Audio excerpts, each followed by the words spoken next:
He escaped from prison, but he couldn't escape from himself. Bombay didn't welcome him as a tourist, not as a hero, but as just another lost man. He lived in the slums, slept in the dust, treated the sick without a license, saw death closer than ever before. And one day, in the heat, in the noise, in the smell of spice and sweat, he understood something simple. Freedom is not the absence of walls. Freedom is the absence of fear.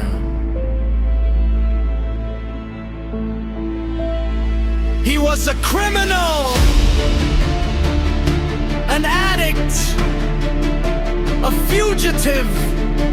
But in those narrow streets, where children ran barefoot and people shared their last piece of bread, he saw something he had never known before: dignity. People who had nothing carried more light than those who had everything. And there, in the darkest place of his life, he heard words that changed him forever. A man becomes what he does when he has no other choice. And then he realized there is always a choice. You can remain who you were, or you can accept pain as the price of change. He fought, he loved, he betrayed and he lost. But the hardest battle was not against the police, not against the mafia, not against the war.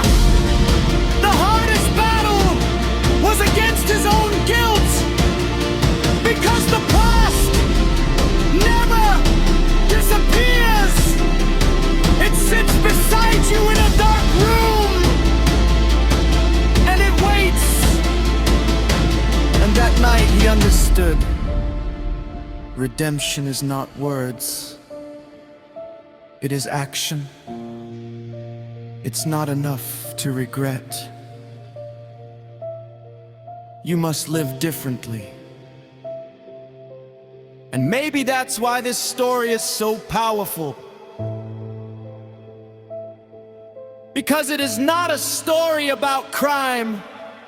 It is a story about transformation.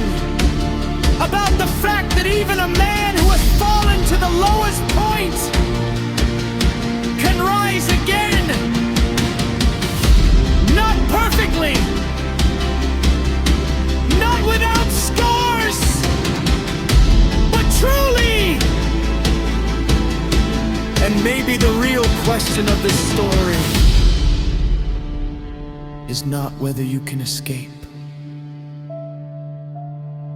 but whether you have the courage to stay and change.